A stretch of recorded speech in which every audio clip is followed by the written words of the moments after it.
नमस्कार दोस्तों, मैं महेश एक बार फिर से आप सभी का आपके अपने YouTube चैनल ज्ञान क्लासेस पे स्वागत करता हूं। दोस्तों आज हम लोग यहां पे साइंस का पार्ट डिस्कस करने वाले हैं। साइंस में आज हम लोग फिजिक्स का एक छोटा सा टॉपिक कवर करेंगे, फ्रिक्शन यानी कि घर्षण बल। तो फ्रिक्शन फोर्स, घर्षण बल पे चर्चा करेंगे। 0 to अप लेवल सारे प्रश्नों को 1 by 1 करके हम लोग डिस्कस कर रहे होंगे। तो चलिए हम लोग शुरुआत करते हैं। घर्षण एक फ्रिक्शन है क्या? सबसे पहली हेडिंग लगा लेंगे घर्षण। एक घर्षण है क्या? घर्षण बल है क्या? Friction force. तो एक घर्षण बल की बात करें भैया, तो अगर कोई वस्तु है, जब हम किसी एक वस्तु पर, कोई वस्तु है, किसी वस्तु पर जब कोई दूसरी वस्तु हम चलाते हैं या चलाने का प्रयास करते हैं, जब किसी वस्तु पर कोई दूसरी वस्तु चलाते हैं या चलाने का प्रयास करते हैं, तो इनके पृष्ठों या तलों के मध्य एक बल काम करता है जिनको हम फ्रिक्शन यानी कि घर्षण बल नाम देते हैं। देखो, जैसे हमारे पास मार्कर है, ये व्हाइट बोर्ड है। हमने क्या किया कि इस मार्कर पे हमने इस पे बल लगाया। ये पहली वस्तु है व्हाइट बोर्ड, दूसरा मार्कर। जब किसी पहली वस्तु पर जब कोई दूसरी वस्तु चलाते हैं या चलाने का प्रयास करते हैं, तो इन वस्तुओं के पृष्ठों या तलों के मध्य एक बल काम करता है जिसे नाम दिया जाता है घर्षण बल। तो उम्मीद है आप घर्षण बल समझ पाए होंगे। अब हम आगे बढ़ते हैं कि ये घर्षण बल कितने प्रकार का होता है। तो फर्स्ट आप लगाएंगे यहां पे पहला स्थैतिक घर्षण। स्थैतिक घर्षण बल।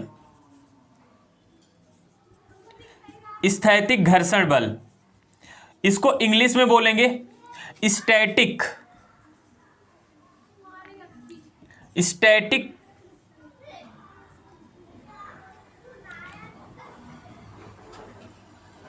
फोर्स।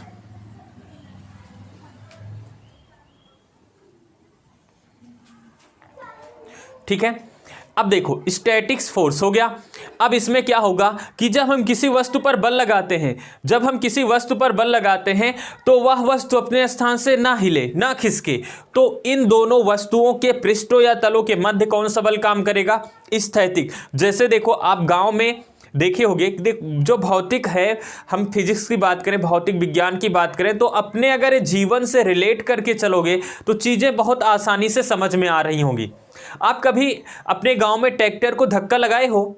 अभी कहा जाए अकेले जाओ धक्का लगाओ, क्या ट्रैक्टर अपने स्थान से हिलेगा? नहीं हिलेगा। लेकिन आप तो ट्रैक्टर पे फोर्स लगा रहे हो, बल लगा रहे हो, तो ट्रैक्टर और जो पृथ्वी के तल हैं, सतह हैं, उनके मध्य कौन सा बल काम करेगा?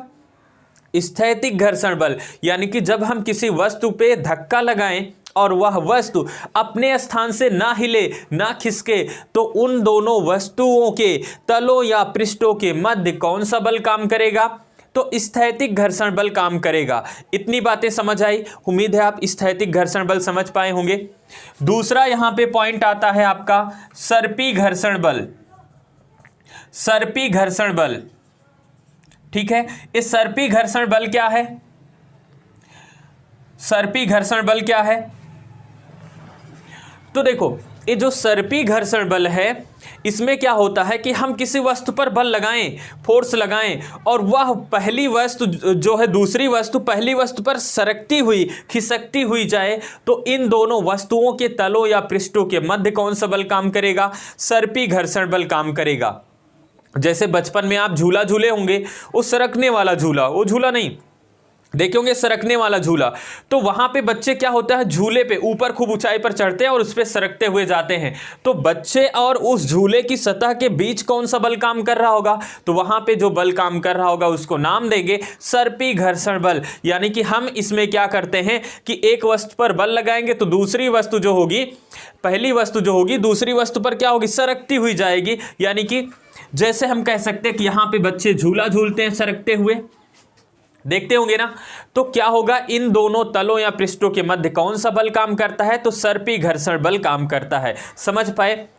लास्ट इस पे थर्ड जो टाइप होता है लोटनिक घर्षण बल, रोलिंग फ्रिक्शन, जिसको हम रोलिंग फ्रिक्शन नाम देते हैं। लोटनिक घर्षण बल, लोटनिक घर्षण बल, लोटनिक घर्षण बल, इसको रोलिंग फ्रिक्शन नाम दिया जाता है। इंग्लिश में रोलिंग फ्रिक्शन बोलते हैं।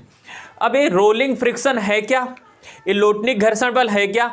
इसमें देखो, जब हम किसी वस्तु पर बल लगाते हैं, जब हम किसी वस्तु पर बल लगाएंगे तो जो ये वस्तु है पहली वस्तु पर रोलिंग करते हुई जाएगी, घूमती हुई जाएगी। इसको हम रोलिंग फ्रिक्शन यानी कि लोटनिक घर्षण बल कहेंगे। जैसे बॉल, कोई बॉल हो, उसको आप पृथ्वी की सतह पर फेंको तो क्या हुई? लुढ़कती हुई, घूमती हुई जाएगी। तो यहाँ पे उस बॉल और पृथ्वी की सतह के बीच कौन सा बल काम करेगा? तो रोलिंग फ्रिक्शन बल काम करेगा।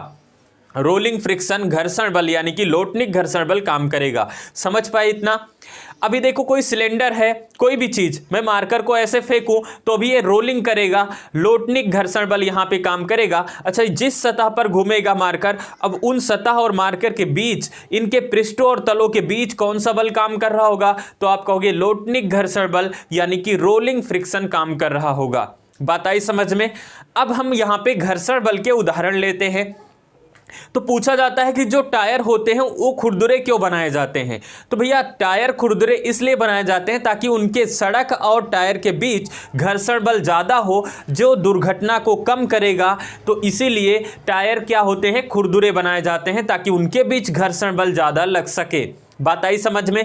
बरसात के दिनों में चिकनी मिट्टी पर हम फिसल जाते हैं, गिर जाते हैं। क्यों? क्योंकि वहाँ पे घर्षण बल कम हो जाता है चिकनी मिट्टी पर। केले के छिलके पर हम गिर जाते हैं तो वहाँ पे केले के छिलके पर घर्षण बल कम होने के कारण ही हम लोग क्या होते हैं? केले के छिलके पर गिर जाते हैं। क्या घर्षण बल के बिना हम लोग पृथ्वी की सतह पर खड़े हो सकते हैं? बिल्कुल नहीं खड़े हो सकते। घर्षण बल ना होता तो शायद मैं खड़े होकर आपके सामने ना पढ़ा पाता।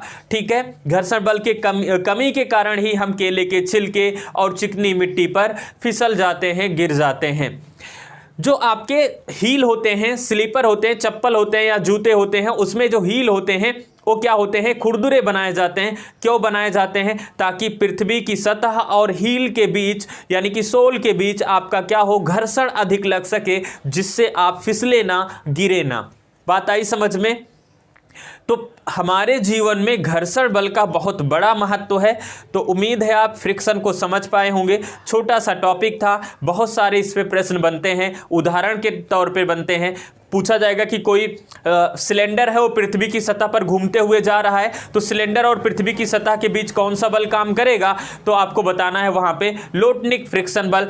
एक फिगर ऐसे दिया जाएगा, मान लो फिगर दिया जाएगा, नहीं तो बोलेगा कि कोई बच्चा है किसी झूले से सरकते हुए नीचे आ रहा है, तो बच्चे और झूले की सतह के बीच कौन सा बल काम करेगा? तो आपको बताना है वहाँ पे आपका सर्पी घर्षण बल काम करेगा। ठीक है, स्थैतिक घर्षण बल, कोई व्यक्ति है और किसी वस्तु पर बल लगा रहा है, उस वस्तु को खिसकने के लिए 200 न्यूटन बल चाहिए, लेकिन वो व्यक्ति 50 न्यूटन का बल लगा रहा है, तो क्या वह वस्तु अपने स्थान से खिसकेगी?